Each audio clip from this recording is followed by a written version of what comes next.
There is a place that is spoken about only in whispers, a dark area that spawns the beginnings of urban legends, a place where anything can happen and usually does.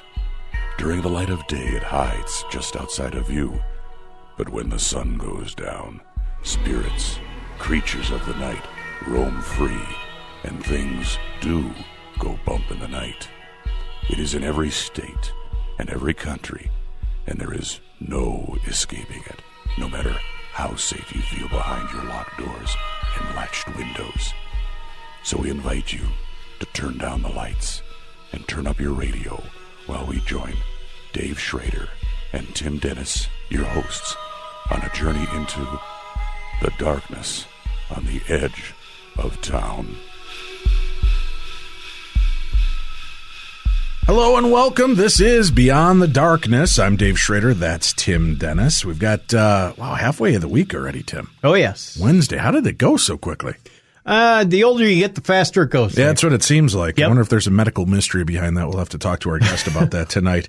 Tomorrow night, Shell Taylor is going to talk to us about children of the paranormal. What do you do when children are dealing with the paranormal? We'll discuss that on tomorrow's show, Tim. Friday, we'll be at the 75th anniversary of the Battle of Los Angeles, which was a very strange occurrence that took place. Was it UFO? Was it secret spy planes? Was it the Russians? Was it the Japanese? I don't know, Tim. We'll talk about that. Could have been Underdog. Who knows? We'll find out more about that. Bill Burns will be our guest on Friday as we talk about the 75th anniversary of the Battle of Los Angeles. Tonight, though, Tim, I'm always fascinated by this aspect. My mom worked for many years as a nurse, and she worked at Loyola Medical University. She also worked in the NICU unit, the neonatal intensive care unit. She then went on to work for Shriners Children's Hospitals, which she loved. And she and other nurses have told me stories of strange activity taking place in the hospital, from miracles to full-on ghosts and apparitions, and things like that really kind of challenge our paradigm. Because, again, it's so easy to roll your eyes when you're talking about, the layman seeing a ghost, right? But when you start looking at people of science and medical practice, and they've got a very logical approach to life, you can say real easily, you know what, that's kind of weird when they start taking a notice to this. Now, on the other side, my mom would tell me, we also had very little sleep. We were in a high stress position, and the medical professional will tell you that can cause issues as well. Right. Yeah. and can cause, cause you to have hallucinations, can cause you to have, visions that sometimes you would not normally notice because of the heightened state that you're in or the rundown state. Right. But I'm always fascinated by people in the medical community or law enforcement community that are willing to come out and talk to us about this. And our guest this evening was recommended to us by our good buddy Chris Fleming, the sensitive, the medium, out of Illinois. Scott J. Kolbaba MD is a doctor of internal medicine in Wheaton, Illinois. And after being awarded a degree in economics from Cornell College and serving with the Marine Corps Reserve, he completed his medical degree at the University of Illinois and graduated with honors. And after a miraculous experience where he was given divine knowledge that a patient needed a lung scan, which ultimately saved his life, Kolbaba became intrigued by unexplained phenomena, which many doctors see during their professional careers. He's here. He's the author of Physicians' Untold Stories, Miraculous Experiences Doctors Are Hesitant to Share with Their Patients or Anyone. Welcome to the show, Dr. Kolbaba. Thank you for joining us this evening. Thanks, Dave. It's great to be here. What a fascinating tale. So prior to this experience that you had, what was your mindset about things like the paranormal, ghosts, and otherworldly influence on us? I spent about 25, I've been in practice 35 years. I spent about 25 years believing that medicine is all hard science, that we experience diseases, we give pills and medicines and surgeries and so forth, and that takes care of things. But I started to have a few experiences that were really unusual. And then for some reason, and I think this is more than a coincidence, I had a few doctors come up to me and say, Scott, I've got to tell you about this amazing thing that happened to me, but don't tell anyone. And after that, I started to think there's something more to this, and I got more and more stories, and eventually went to I've got doctors have everyone in their practice that has any specialty or occupation you can imagine. So I had a publisher in my practice, and I went to him and I said, I've got these stories. Let me tell you some of these stories. And we went out to lunch, and I told him a few stories. And as I was eating, I didn't pay much attention to what he was doing. And then I looked up, and after about 2 stories, he had tears in his eyes. I thought to myself, this is amazing that I could touch a person with these kinds of stories that I think are true, that I think have really happened to these doctors. I've known these doctors for sometimes 30 years. And that's what's got me going. All right. Well, talk to us about your experience when you feel that you were given this kind of divine knowledge. What can you tell us about the patient and your relationship with this person prior to getting this kind of awakening? Well, the first experience I had that really woke me up was a phone call from Alabama. Taylor Johnson was my patient. He was there on work, and he called me up and said, I've got this abdominal pain, and it's right upper abdomen. I've been nauseated. It happened just after I ate, and I thought this is classic gallbladder. So I sent him to the emergency room in Alabama, and I got a call 2 hours later from the emergency room doc, and he said, we've done every test that we can think of to do. We've done an ultrasound, blood tests. We gave him a shot of narcotic, and he's now fine, but we didn't come up with anything. The gallbladder ultrasound was normal. The tests were all normal. So I talked to Taylor afterwards, and I said, why don't you come back to Chicago? We'll do some fancier tests and find out what's going on. You wonder what kind of tests they did there, and I'm thinking, they come to the Mecca and we can do all these fancy tests and diagnose it. Right. So a little haughty here. So he came back and he saw me in the office, and sure enough, it sounded like classic gallbladder. The pain had come back in the right upper abdomen, and he was having some troubles eating because of that. So I sent him for some fancy gallbladder tests and additional more sophisticated blood tests, and everything was perfectly normal. And I really get troubled when I can't diagnose a problem, and he was really in a lot of pain. So about 2 days later, I woke up in the morning, and I had this really strong urge to do a lung scan. Now, it didn't make any sense that he needed a lung scan because this was abdominal pain, but I couldn't get this urge out of my mind. It was just so strong and so powerful that I called him up, and I never do that. I called him up at 7 o'clock in the morning, and I said, Taylor, you need a lung scan today. And he said to me, oh, it's nice, doc, but I'm leaving for Denver this afternoon. I don't have time. And so I don't know how I finally convinced him to get a lung scan, but he finally agreed. And my next step was to call the hospital to see if I can convince them to get a lung scan in the morning when they're booked up for 3 days. And finally, the radiology technician said, okay, just send him over, after I twisted his arm a couple times. About an hour and a half later, I got a call from the radiologist that read the lung scan. And he said, good call, Scott. And I said, what do you mean? He said, you probably saved this guy's life. And I said, well, why? And he said, he has a massive pulmonary embolus, a blood clot, on his diaphragm, which is why he had abdominal pain and not chest pain. I got weak-kneed and had to sit down, and I realized then that there's something else going on that was helping me with this diagnosis and this treatment. We immediately hospitalized him. We discovered that he had a hereditary clotting disorder that predisposed him to having clots. Had he flown out for Denver that afternoon, he probably would have died because he would have had another clot. So that got me thinking about things that are not what we don't learn in science or we don't learn in medical school. Well, now, thinking about that, I mean, you are a doctor, you're an internal medicine doctor. It didn't come to mind at first, but we also know that the brain has an amazing way of working out issues in our sleep, right? I mean, a lot of experts have been, said before bed, focus on the issue at hand, and a lot of times in the morning you'll wake up with the answer. Now, could it just be that, you're good at your job, Doc, obviously, you've been at it for many years. Yes. Could it be that it was just your own interior dialogue that finally worked through the problem when you relieved the stress of focusing on it and went to sleep and your subconscious was able to go to work at what might be another possibility? That's always a possibility. That's always a possibility that could have been, I could have been working on it at night. You're absolutely right. But what pushed me to start writing this book were a whole series of other stories that doctors came to me with that really couldn't be explained in any other way. The next one was a story from Dr. Dave Mokel, who was a orthopedic let me ask surgeon. one thing before we get too Sure. deep into that. With this case, he finds his blood clot. You get it taken care of. Was that it? Was that the end of the situation? He was able to it was resolved, and he was able to live a long, happy-go-lucky life from that point? Okay. I still see he and his wife and his daughter, and he's living very well on a blood thinner forever because of this hereditary clotting disorder, and he's perfectly fine. Now, would you say that when you got this urge, was it just an overwhelming urge to do this, or did you feel that it was, I know we referred to it as kind of divine knowledge that was given to you at that moment. Do you believe that, was it a voice telling you to do this? How would you explain it to the person who had never had an experience like this? Why this was so much different than a gut instinct you would normally have? This was an overwhelming urge that I had to do this. Otherwise, I felt the consequences would be life-threatening. I just couldn't deny this urge. You get some little urges in your life. Should I turn left or turn right at this corner, or things like that.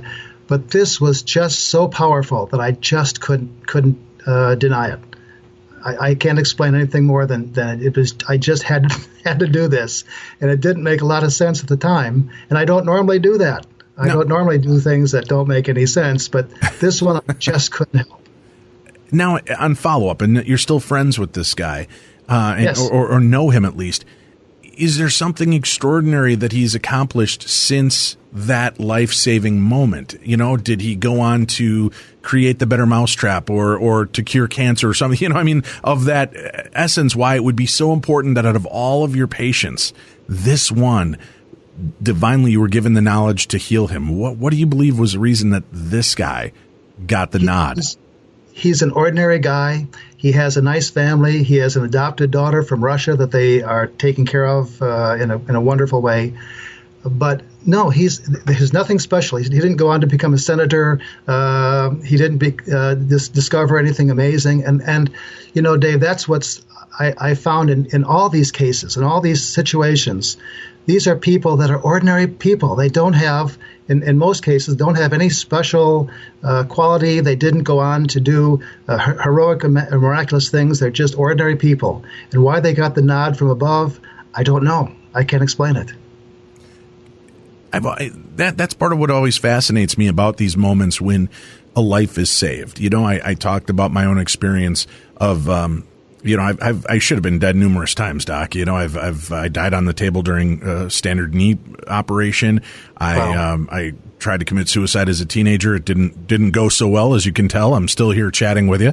I stand back and I go, so what's the purpose? Why am I still here? Why was this so important when a guy 2 blocks over was very successful in his attempts, or wasn't as successful to survive the car crash that he was in? Great. Okay, I get to do a radio show and I get to talk to people and share stories from around the world. Maybe that's my forte, is to help other people experience and open up themselves. I get that, but some of the people that you hear, their lives are saved and nothing of major import comes from that existence now. As medical science, isn't that something that just perplexes you? Shouldn't I have been the guy to my blood transfusion saved 4,000 people or something? There should be more of an important reason than he's going to go on to host Beyond the Darkness someday. We got to keep him around. Well, Dave, I'm not sure exactly in the microcosm of each individual life that they touch others, and they probably do some good in the world. They probably touch other individuals. You touch lots of people in a very positive way. Your life is very significant. And in each individual case, I have a feeling that each individual that is saved miraculously like this goes on and touches other people's lives in wonderful ways also that we don't even understand and don't even know. Your question begs the real question, that is, why do bad things happen to good people? And some people are saved and some people aren't. Right. And there was a TED talk about this, and I've been struggling with this for a long time. Why is that? Why does that happen? And the TED Talk was from a clergyman from England, and he helped me solidify my thoughts around this. And he was saying, in the tsunami in Thailand, there was a church that was located on the beach, and for some reason, the pastor of that church decided to have the service in the mountains that day, and the whole congregation was in the mountains, and they were all saved, and hundreds of people were killed. And the clergyman said, why did this happen? Why were some people saved and other people lost? And he said, the answer is, I don't know. And I think, someday we may know when we die why this happens, but I don't think we can answer that right now. Yeah, that's the fascinating aspect to all of this, right? I mean, we look at the possibilities and probabilities of things that go on, and the idea is that miracles, if that's what you want to call them, whether divine intervention or from within, and I think people dismiss that a miracle always has to have some kind of theological background to it, when sometimes the miracle is just our own ability that, when given the opportunity, we can heal ourselves. We can spontaneously have a moment of clarity, like you had, of healing, like some people go through, that just defies what science would have us believe. When you look at things like that, do you ever question, I wonder if we really have this right, the whole idea of life and death and science yet?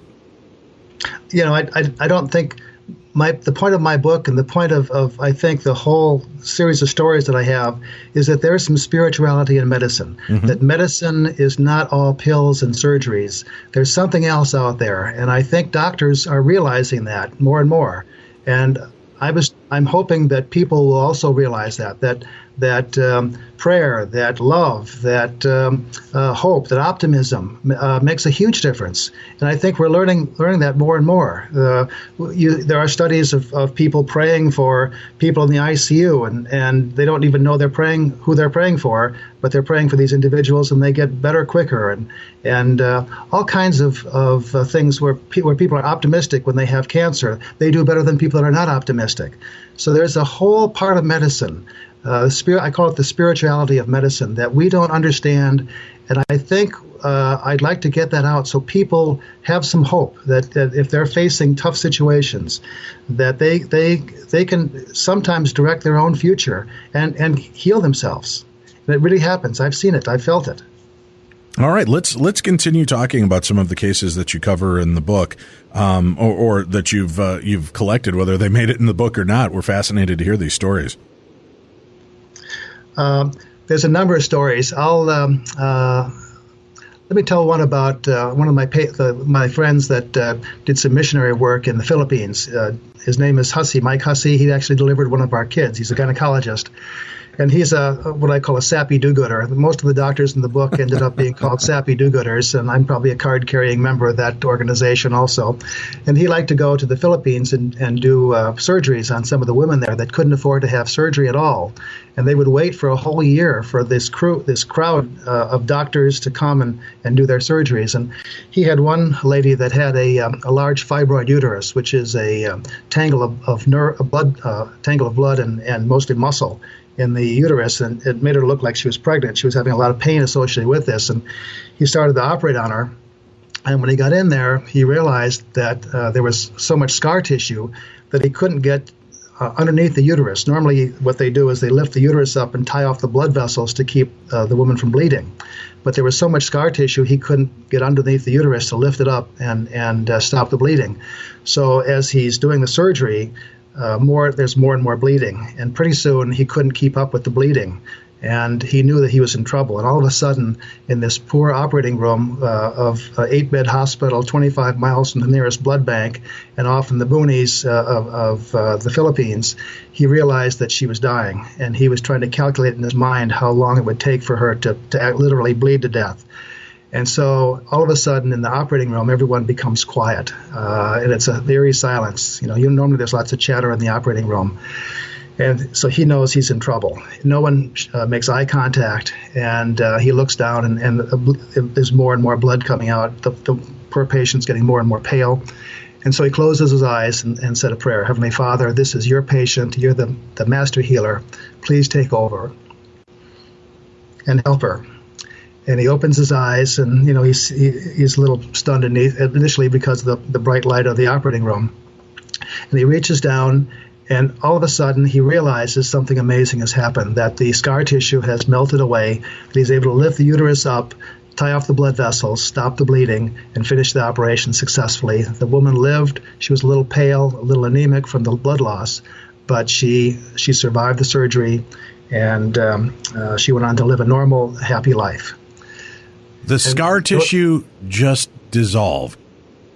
There was something that allowed him to lift the uterus up and then get to those blood vessels. And it was scar tissue that was there before, and it must not have been there after this little prayer. So that was, to him, that was just totally divine intervention to save this girl's life.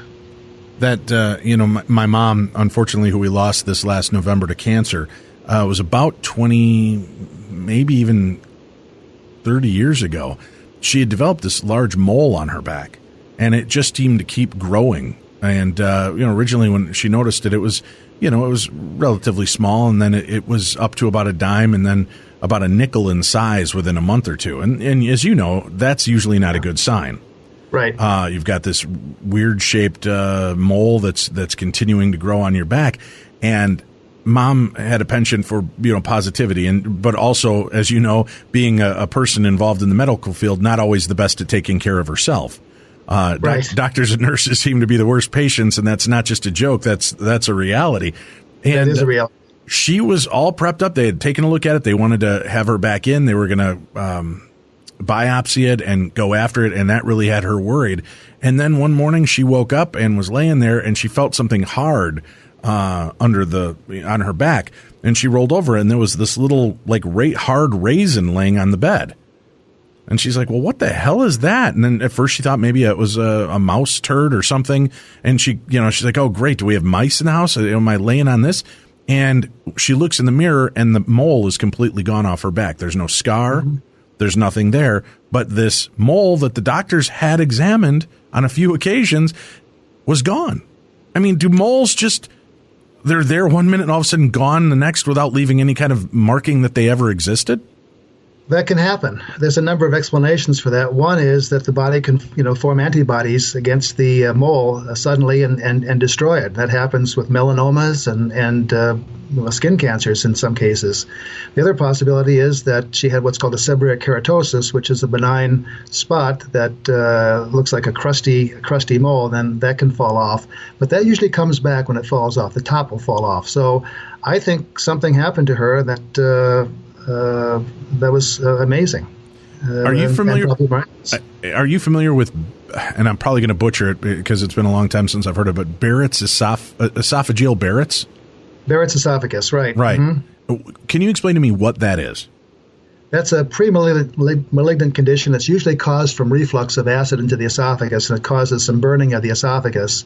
And eventually the esophagus becomes irritated because of all this acid contact and forms cells that are pre-malignant cells. And it's a serious condition.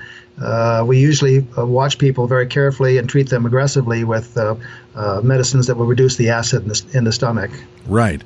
And you said these are pre-malignant cells, so there's a fairly good chance that can flip to cancer, correct? That's correct. That's correct. And do Barrett's heal over time? They can if they're aggressively treated. We sometimes will use some laser, other treatments to laser those cells too. But if you treat it aggressively with proton pump inhibitors like Prilosec and Prevacid and Nexium, those kinds of drugs, it can heal itself. But it may take a long time. The reason I brought that up is I told you there were numerous occasions where I've beaten the system. I shouldn't be here, right? I had GERD since I was a child. I used to chug my Lanta by the gallon when I was a kid. And a teenager. My friend's mom worked at a doctor's office, so she'd get all these free samples of my Lanta. I'd literally go through a case of them in a month, these little shots, if you were, of my Lanta, because I had such bad heartburn. And, growing up, they're like, oh, you probably have this, you'll need to get it looked at. And I eventually went in as an adult. They did a scope, an endoscopy, and found that I had this Barrett's, esophageal Barrett's. And they did a Nissen fundoplication on me. for my stomach to cinch it and create the new valve at the top. And that's when the doctor said, well, I've got good news and bad news. We're able to take care of the stomach issue, and this should reduce the acid. But, you're going to have to come in every year to be checked up on because this Barrett's is precancerous. And, if we don't keep tabs on this can go bad on us real quick. And survival rate, although it happens, is very rare. And, there's things we can do, but it's not a pleasant experience is what they got to. Yep. That's true. And we went in. I had to go in for this check every couple of years. And all of a sudden, the one year I went in, and the physician talked to me after the endoscopy, and he said, I don't think you need to come see me anymore. And I said, why is that? And he goes, there is absolutely no sign that you ever had Barrett's. And I said, that's amazing. I said, well, what do you mean? I thought you said this doesn't ever go away. It's always going to be scar tissue that's there, but as long as we don't continue to let the acid erode at it and create this problem, we should be safe. He goes, yeah, that's the way it's supposed to work. I don't need to see you again. And I said, well, should I get a second opinion? He goes, you can. And I went back for another endoscopy a while later, and the doctor told me the same thing. There's no reason for you to be here. You have nothing there. And it's unusual and amazing. Yeah, you're right. That was after 3 or 4 years of this, and all I was being treated with was over-the-counter Prilosec, I think it was, or one of those deals. Now I'm still on it as a regimen just to make sure that the heartburn stays back. But I've gone in for follow-up endoscopies over the years just as let's take a quick look and make sure you're still looking good, and there's no sign of it. So I didn't know. Is that a real sign that something miraculous occurred, or That's one of those questionable ones. That can go either way. That could be a divine intervention, or it could just be that you healed because of the Prilosec and the time and the Nissen fundoplication. So that's a hard one to say. And that's true for some of these stories that people experience. Is it, as you mentioned earlier, is it really a divine intervention, or is it something that just would happen normally? But there are many, many stories though that people experience that really are unexplained and just give you goosebumps and are truly something from above. Did you hear this, Tim? Dr. Kolbaba just dismisses my mom's miracle and mine. I'm not special, but he's got good stories in his book, Tim. I bet if I was in his book, it'd be a damn miracle. No, I'm with you. I know that's part of the thing. You want to keep perspective, and I'm curious. I want miracles, and like I said, I've seen this stuff. Although, Tim, I've got to tell you, knowing that the show was coming up and kind of chatting, I got a funny letter from one of our listeners. Oh, yeah? And she said, I don't know if you buy into conspiracies, Dave, but did you ever see the movie Unbreakable with Bruce Willis? Yeah. And I said, yeah. She goes, I wouldn't be too sure if eventually you and Tim end up bitter enemies. And I said, why is that? And she goes, the more I hear about all the crap you've survived and watching Tim going through all the physical issues he's going through, I think he's become Mr. Glass. You're kind of the Bruce Willis character in this deal. He's going to start getting bitter that you keep missing the bullet on all of this stuff. So obviously I've got a big, Tim, set forth an intention, son. Set forth, you've got to save the world eventually, and all this medical condition crap will go away. Look at me. Perfect specimen of a fat, bald guy, Tim. I keep setting forth the intention that none of this is ever going to happen again, and it comes back in spades. Deflect it on somebody else. That's the way to do it. I don't know. Maybe there's an answer for that. Lucky. Just lucky. You talked about the fact that, in prayer situations, Dr. Kolbaba, that people don't even realize that they're being prayed for and a healing takes place. Part of it, as you said, is the positivity. But there are people that are very negative about their situation, but they don't understand that there are people working behind the scenes for them. And that's true. And this miracle occurs. What do we look at in science when we talk about this kind of situation? Is that something science has ever taken a look at? It when you go to be a doctor? Do they ever talk about the power of positivity as a doctor, of the placebo effect of having people believe they're being prayed for? How does all that work when it comes to the spirituality of medicine? Yeah, in medical school, we rarely talk about those kinds of things. Mm-hmm. There is some lecture and so forth about optimism and how people that are optimistic seem to do better than people that are pessimistic. But very little is said about spirituality and how things can sometimes happen that you simply can't explain. And that's what I'm hoping to get across to the medical community, that, these things happen and that it's okay to talk to patients about this, to other physicians. When I started talking with doctors, these are things that doctors just don't talk about ever. it's unusual. We talk about certain potassium levels and heart attacks and who was admitted to the hospital, but not these stories of spirituality. And I think there's more and more coming out about how there are things that you can't explain scientifically. That there's just no explanation, and you have to say there's something else up there. There's a higher power that looks after us and loves us and helps us unconditionally in many cases. All right, let's take a quick break. We'll come back. We'll hear more stories of supernatural and miracles in physicians' worlds. Physicians' untold stories, miraculous experiences doctors are hesitant to share with their patients or anyone. Dr. Scott Kolbaba is our guest this evening. We'll take a quick break, and then me and Mr. Glass over here will be right back on Beyond the Darkness.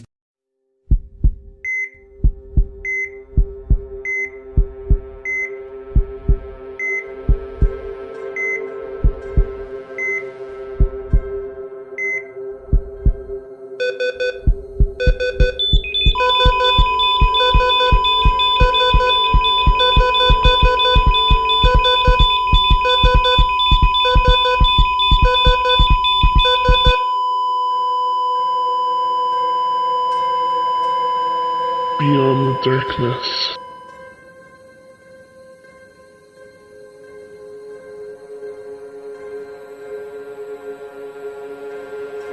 And we're back. This is the best in paranormal talk radio, Beyond the Darkness.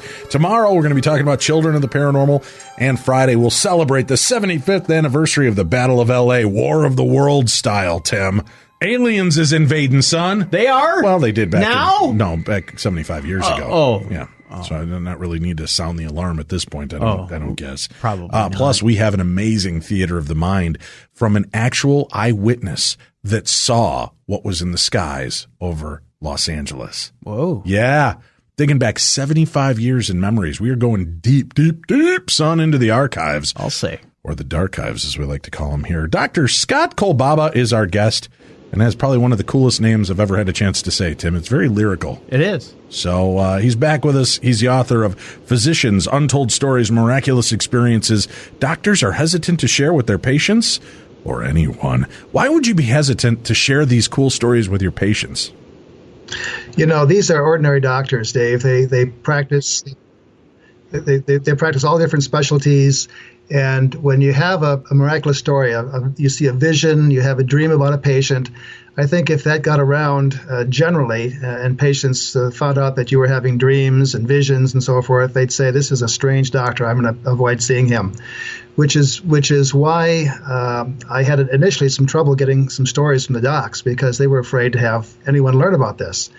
But after a while, so many doctors came forward that they all seem to realize that, if I have half the doctors and the medical staff with these stories, it's probably okay to tell their story, and they did. And I think the other reason is that, again, they're probably all sappy do-gooders. They want to do some good in the world. They want to give people some hope, some belief system, and they want people to realize there's something higher than us, and that medicine sometimes healing takes place without medicines.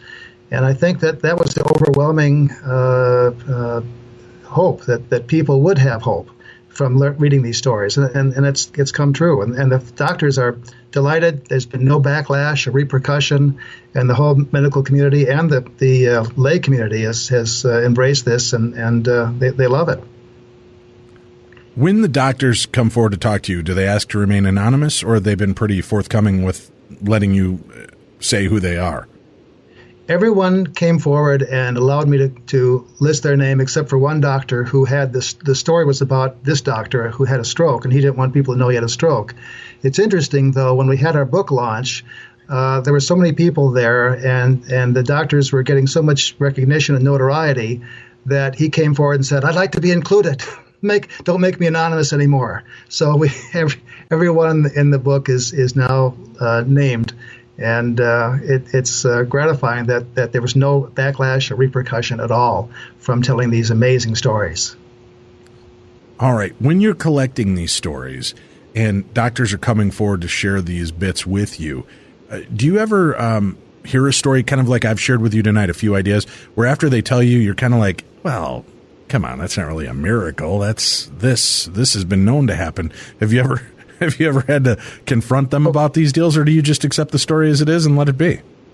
I've had lots of stories. The stories that I included in the book are ones that gave me goosebumps or made me tear up. They were so amazing and miraculous.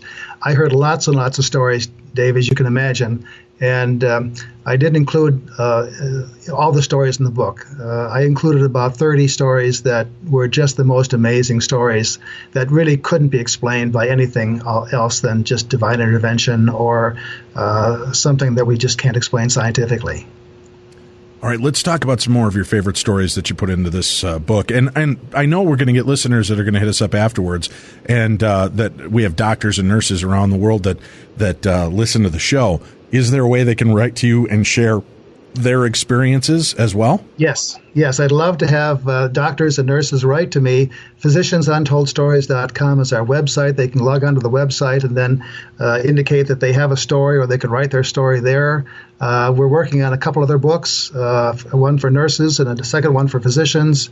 It's been extremely well accepted, and so if doctors and nurses are listening, they can log on to PhysiciansUntoldStories.com and share some of their amazing stories, because there are some amazing stories. And you're right, Dave, like your mom mentioned, nurses have some incredible stories also, in addition to physicians having those stories. There was a story that broke I think it was a year or two ago. We talked about it on our news segment here, Dr. Kolbaba, about the physician who worked on a patient for quite a while, lost the patient, walked away, and like 20 minutes later, after they'd already called this patient, he just kept getting, or maybe it was a she, I can't remember off the top of my head, but they kept getting this kind of feel, go back and try one more time. And no, that's stupid. No, they're gone. And like 5 minutes later, got hit with that wave again. Go back and try one more time.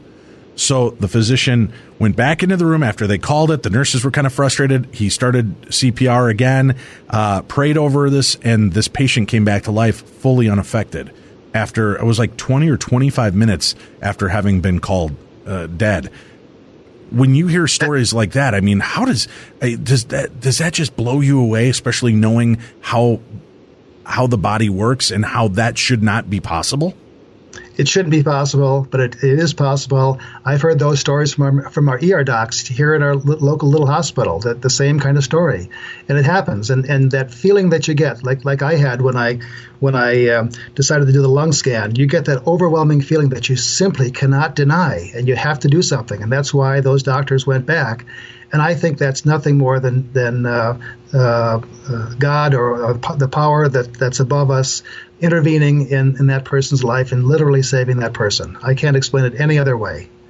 In some of those cases, it's divine intervention.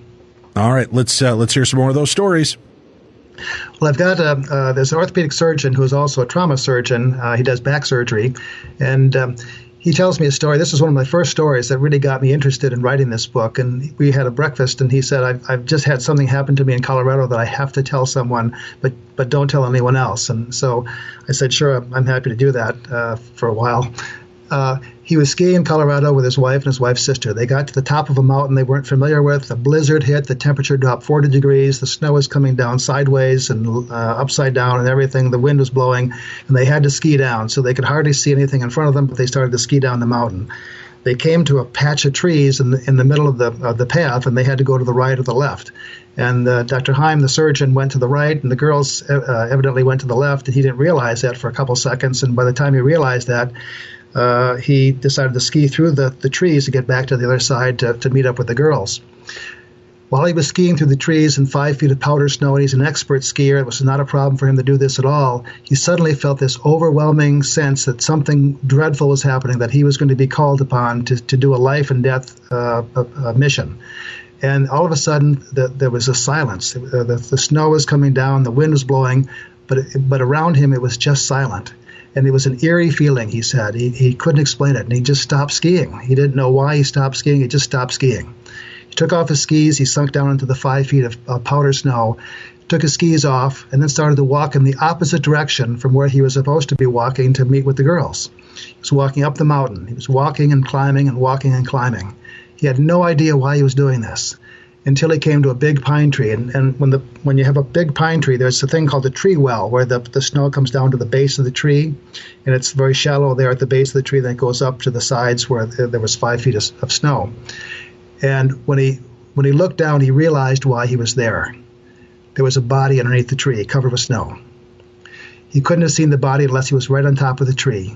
He's a trauma surgeon. What better person to find a body than a trauma surgeon? So he knew exactly what to do. He brushed off the snow off his face to see if he was alive or not. He didn't look like he was alive. Steve thought he was dead. He had a gray face, didn't look like he was breathing, but he knew what to do. He reached down to feel his carotid artery, and he had a pulse, so he knew he was alive. He then brushed the snow off the skier, covered him with his jacket, started yelling for help, help. And one of the last skiers down the mountain heard his cry for help, came to his side and said, "What can I do?" Steve said, "Go down to the nearest phone and call the ski patrol." About a half hour later, the ski patrol comes up with a snowmobile, a gurney, loads this unconscious, hypothermic, shocky skier onto the gurney that Dr. Heim had already splinted a broken leg with a tree branch and some of his underclothes, and took him off to the waiting ambulance at the lodge, then took him off to the hospital. Steve then met up with the girls, finally skied down, and they were still waiting, surprisingly. Skied down to the lodge. He got his reward there, a cup of hot chocolate. The next day, he called the hospital and said, what happened to this guy? And they said, he's awake, he's alive, he's doing great. You did a phenomenal job splinting his broken leg. The orthopedic surgeons were very impressed with your splinting in the field, and he's doing fine. And Steve said, well, is this a senator? Is this, like you asked me before, is this a congressman? Is this an important person, a leader of a church? Who is this person? And they said, he's just an ordinary person. He has a plumbing business in one of the local Colorado towns, and he's not anyone that you would consider a VIP or a special person, although he, again, probably was special in his own circle of friends and circle of family. So the conclusion that Dr. Heim came to is there's something else up there that helps us in situations. We can't explain it, but this was truly divine intervention that led him to that very spot where the skier wouldn't have been found until the snow melted in the springtime. Wow. That's astounding. It is. Does that make you want to look at science more about how we're connected and realizing that maybe this is around us at all times? What is it that opens us up to it and we're more susceptible to it this time than we were last time? Because I would think, being a man of medicine and science, that would drive you crazy not having those answers. Yeah, we don't have the answers. I think, I can justify the answers in saying that there's a force, there's a God that helps us, that directs us, that gives people hope, and some people are more susceptible to these kinds of occurrences than others. I think if people believe that there's something else up there, they are more likely to have some of these experiences. But there are some amazing experiences that happen to people that you just, like this one, you just can't explain this. Why he would walk and find this individual. That's there's no question, there's no scientific explanation for this at all. And there are lots of stories like that in the book that, you just have to say there's something else out there. And the doctors are realizing that, and finally, for the first time, talking about it. And that's why I say these are miraculous experiences physicians are hesitant to share with others, because they were initially afraid of the repercussion. But I think they're coming forward more and more now, which is great. So people can talk to doctors about spirituality and spiritual things where they haven't been able to in the past. If a patient came to you and said, Dr. Kolbaba, I'm putting my life in your hands, we're going in to do this, I would like you to pray over me before the surgery or before this diagnosis, pray with me. Would you do that now that you've been opened up this way, or do you believe that that's something that they should handle on their own? I think it's wonderful that patients would recognize there's some spirituality in medicine more than just hard science. And I love to do that. And people now are coming forward and asking for those kinds of things more than they did in the past. And I think it helps. I think it makes a difference. All right. Fascinating stuff. Let's hear a couple more of the stories. I know time's running out on us here, but I'd like to know a couple more of your favorites. And have you had any stories, maybe we'll do this, have you had any stories that came to you that you didn't have time to put in this book? Yeah, there was one involving my nurse that I just learned about a couple days ago. It was a fascinating story. my nurse left the practice because she was got married and was moving to Nashville, and so she left our practice, and we missed her. She was a wonderful nurse, absolutely wonderful, and she was in Nashville for about a year, and then decided that for some reason with the family situation she had to move back to the area and was looking for a job. Well, we didn't have a job available at the time. And so she was looking at another job that she hated. She had this job before and hated the job, but she couldn't find another job. And that this particular morning, about 7 o'clock, she had a phone interview with the individual that was offering the job. Doctors and medical people, have early morning meetings in many cases. And she was driving back home in Nashville when she started to tear up, and she couldn't drive any further because she was crying so much because she had to take this terrible job, and she knew when she got home she'd have to call this individual and say, yeah, I'll take the job, because she was moving in a week and had to have a job when she moved up here. She was supporting her four children. So she pulled off the road, started to cry, and then she started to pray, and she was praying that she would. I get a little emotional when I tell the story, actually. She was praying that someone would give her a job that she loved. About that time, I was sitting at my desk in my office doing some paperwork, and I thought to myself, I better call Chrissy, because I wonder if I don't call her, she may take another job, and I better call her, because we had just opened up a job. I decided to take an additional nurse. We just opened up a job here in the office. So I called her while she was praying. I said, Chrissy, I understand you're moving back. Would you like a job? She said, you're an answer to a prayer. And she took the job. She was thrilled.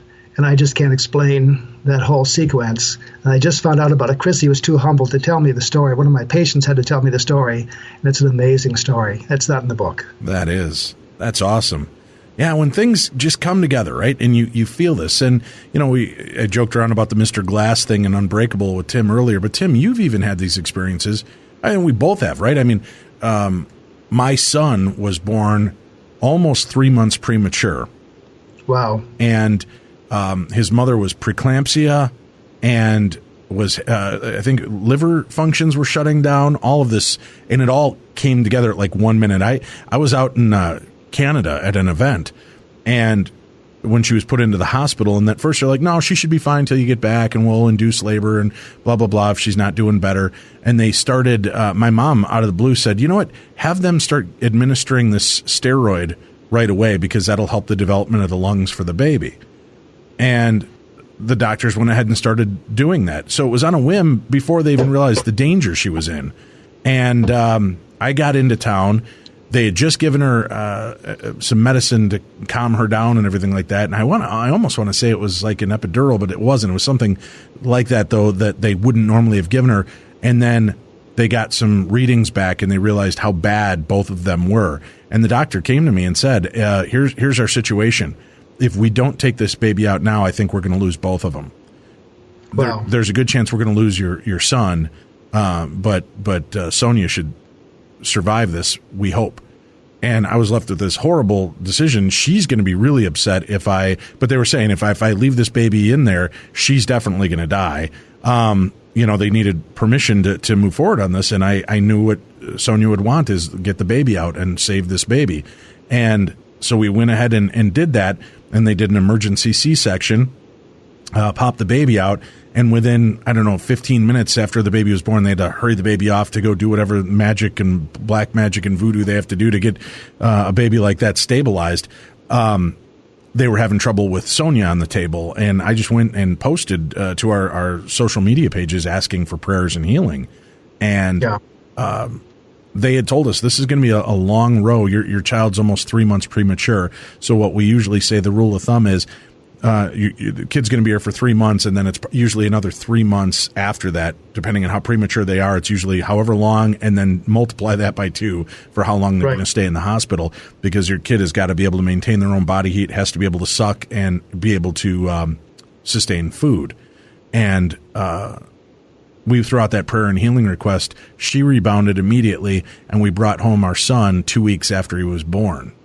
2 weeks.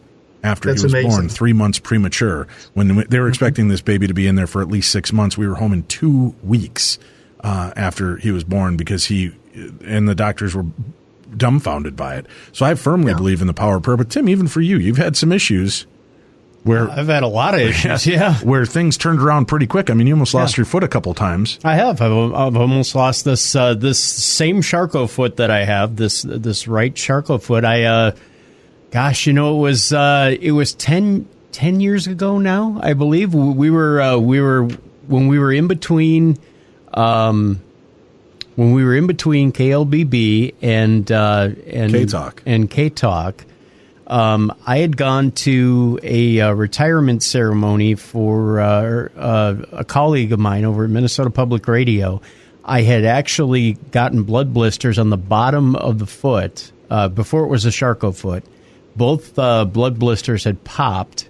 I had gotten an infection in the foot, and it had raced quickly up my leg. Now, Dr. Kolbaba, I can be more stubborn than any doctor or nurse ever because I sat and edited podcasts until I saw my leg go purple all the way up to underneath my knee, and then decided to go to the hospital because I had to get the show out first. You sound like one of my typical doctor patients, Tim. They're probably almost as bad as you. and then race to the hospital. Well, this was on a Friday night, Saturday morning, and I checked myself in, and they of course sped me through the emergency room, got me on an IV antibiotic, and as I'm laying there in a hospital bed, at about 2:00 in the morning, I see the head of infectious diseases, which I don't think you normally see the head of infectious diseases at 2:00 in the morning. I don't think that's Not normally. Usually, no. No. And he comes in and takes a good hard look at my leg and says, we've done a culture on your foot, and if it comes back as MRSA, you're going to lose your leg right below the knee. Well, it's not like I can call Dave at 2 a.m. and say, "Hey, buddy, can you get up? I need to talk to somebody." It's not like I can call my family at 2 a.m. and say, "Hey, can somebody get up and talk me through this?" And it was rough. That was the roughest 7 days I think I've had in the hospital, and luckily, it wasn't MRSA. I don't think I've ever prayed that hard in my life. It was staph, but I came close that time. I came close another time. On that same foot, I had a hammer toe that I had to have surgery on. That the top had an open sore; it was infected. My podiatrist at the time told me be prepared. I was waiting for insurance to come through at the time. And they had me on Levaquin for 6 months, Dr. Kolbaba. Now, I want you to imagine being on Levaquin for 6 months. You can appreciate that. I can. That's a pretty risky drug, too, these days. That is. That's a risky antibiotic. In fact, we were in Ohio. We were at doing the Mansfield. And I ran into a drug rep in an elevator who had asked me, "Have you had your children yet?" And I had been on it for 4 or 5 months at the time. And I said, "Well, no." And he goes, "Well, I don't think you ever will after being on Levaquin for that long." And so the podiatrist said to me, "There's a good chance you're probably going to lose your toe." And at that point, I was like, you know what? I'm not going to lose this toe. I'm just not going to lose it. It's not an option. And I think that you've pointed it out earlier in the program, not only optimism, but again, the power of prayer. It really does get you through. Right, and we had posted that people from all over were praying and sending positive energy, and Tim rebounded from that relatively quickly after that. And, there have been, and I was just in the hospital recently, again, for an infected foot. The Charcot foot got infected yet again. I was sent home with a PICC line and have been on an IV antibiotic since. And the foot it's come back nicely. So, and again, it was one of those things where people were out there in droves praying for me and sending that energy, and I'm coming back again nicely from that. So, and I do appreciate every single person who's put that energy forward, and it is that combination of keeping a positive attitude and having those people in your corner. I have a quick story about the chairman of the board of Wheaton College, which is a local Christian college. I think you probably recognize that name, Dave. Right, yeah. It's one of the prominent colleges in our area. And as a teenager, when he was in high school, he was kicked in the flank by a soccer player that they were playing soccer, and accidentally kicked and ruptured his kidney. He was put in the hospital right away. Severe pain, blood in the urine. He got so bad that they decided to take his kidney out. And he was in so much pain he couldn't even watch TV, so he just laid in bed and watched the clock. And this particular the event happened on Tuesday. On Friday, he was watching the clock, 8 o'clock, 9 o'clock, 10 o'clock, and at 10 o'clock, the pain disappeared. He got up, he moved around, was a little hesitant to even move because he was afraid the pain would come back. No blood in the urine. They sent him home the next day. He recovered at home for another week, then went back to school. And when he saw one of his favorite teachers, the teacher said, we were really, really worried about you when we heard you were going to lose your kidney. We had a faculty prayer at passing hour, and passing hour is 10 o'clock on Friday. And that's when he got the pain disappeared. That's a bad time, though, calling it passing hour. That's... Yeah. Yes, we don't use that in medicine, that word passing. No. Well, that reminds me, boy, all these tragic stories. I remember I got this really wicked paper cut once. Boy, I had to nap for an hour. Tim hates me. You talk about these medical mysteries. You talk about the deals, and we've talked over the years on Darkness Radio, our show for 11 years, about all the strange medical maladies Tim and I have lived through. I had a non-heart attack 5 years ago now. Yeah. And a blood clot just slipped through undetected PFO in my heart. Oh boy. Ended up in and I just had a doctor explain this to me, Dr. Stark of all people, right? You think Tony Stark and Iron Man, but this Dr. Stark, he goes, I just want you to realize this. And he showed up the little rubber heart that he had in his office, and he goes, when your blood pumps in, your heart blows out blood in two directions. And he goes, and the chance for this blood clot to slip in and go into this little vein that, allowed us to save your life, he goes, this should have shot like a rocket to your brain and should have been a widowmaker. This should have done you in. He said, instead, you woke up in discomfort, didn't feel well, drove yourself into the hospital, had a good day, did this. And there was a lot of little, again, that's why I said I don't understand this reason that I'm still alive, because the doctor should have come to release me a half an hour before he did. And I had been presenting every possible deal of heart attack for forever in the hospital that day. And he said, I got to be honest with you, Dave, when he came in to talk to me, he goes, I got to be honest with you. We usually do this stick 3 times.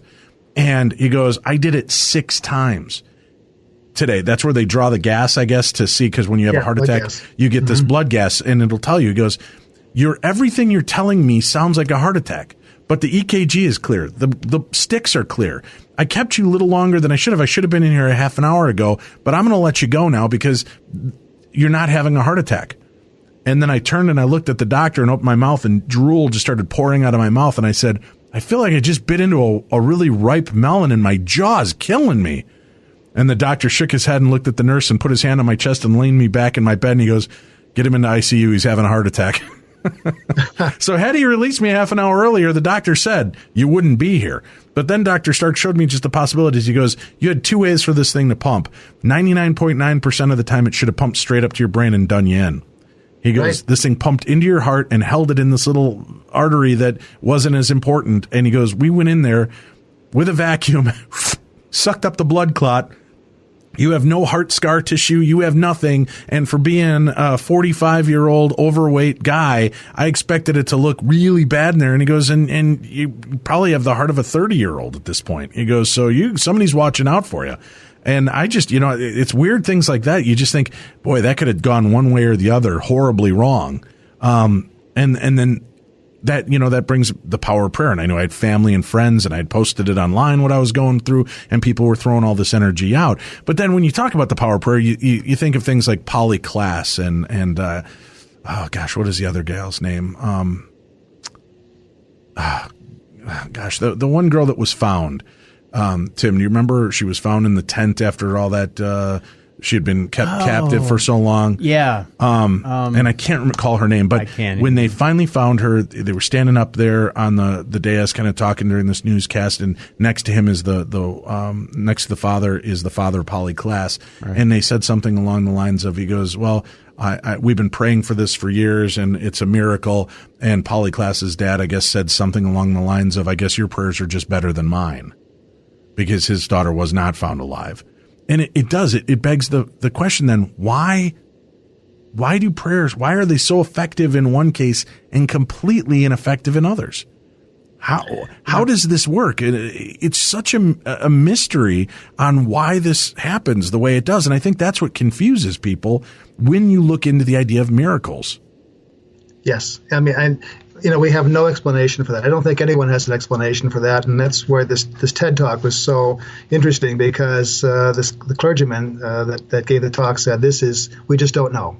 That's the answer. We don't know why some things are effective and some things aren't, and why there are miracles for some people and not for others.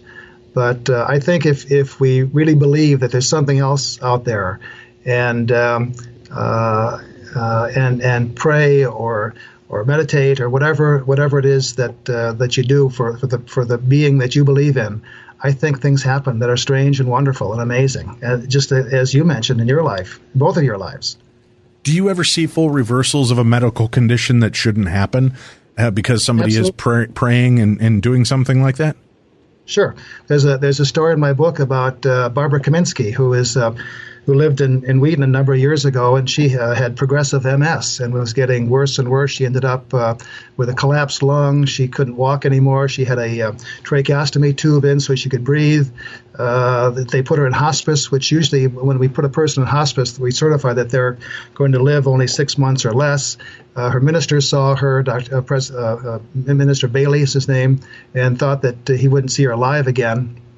And they had a radio show, and it was a local radio show in Chicago, where they tell stories about these particular people and solicit the listeners to pray for these people. And on one particular Sunday, her aunt came by to visit her with a whole bag of letters for people that had been praying for her. She put the bag down, and they started talking a little bit, and all of a sudden, Barbara hears this voice that no one else heard in the room, and it said, "Get up and walk." So she knew immediately. She said, "This is the voice of God." She announced it to the people in the room. She stood up. She took the braces off. She walked into the other room. She started to dance, do ballet. The parents came in. They were crying and incredibly excited. That evening, she decided to go to church because she could walk, and she didn't have any clothes because she'd been so sick for so long. She didn't have a dress to wear. She had to borrow a neighbor's dress, and so she was late for work. And the minister was giving the sermon that day, and when she walked into the church, he stopped speaking. He couldn't speak. He didn't know what to say. There were whispers all over the congregation. "There she is. There's Barbara. I thought she was dead. I thought she was going to die. What's she doing here?" And all of a sudden, spontaneously, the whole congregation began to sing "Amazing Grace." Can you imagine that feeling of a person walking down the aisle that was supposed to be dead? And then she, told her story. The next couple of days, she went back to see the physicians that I know that told me the story. They took her tracheostomy tube out. They took all of her tubes out. She was perfectly healed. I spoke with her a few months ago. This was about 30 years ago, and she's married a pastor. She's doing good things in her life. That's just what she intended to do. She wanted to help others because she was helped in a strange and miraculous way, and she's perfectly fine, perfectly healed. It's an amazing story. It is. Dr. Kolbaba, thank you so much for sharing these stories with us. And we will put up a link to your website, and that's where people can actually follow with you. And again, they can send their stories of these miraculous moments. PhysiciansUntoldStories.com is the way to check in on that. And will you come back and share with us as your other books are released? I'd be happy to, Dave. Thanks for having me on the show. Well, thank you very much. And Dr. Kolbaba, do us a favor. Keep Tim in your prayers. And we'll ask that of all of our listeners, as actually today, Tim is in for surgery. Tim, you're going in for surgery on this hoof. I am, yeah. So this is a good time to ask for prayers again. Keep you in thoughts and prayers. You're going to be laid up for a couple of weeks. At least. Yes. Right. Yeah. And we just want a full and healthy, happy recovery for our Tim Dennis here in Minnesota. So if all of you listening around the world can share that message and share the prayers, whether you believe or not, send good intentions, positive energy, love, light, and prayers to Tim, and let's get him back and running with us.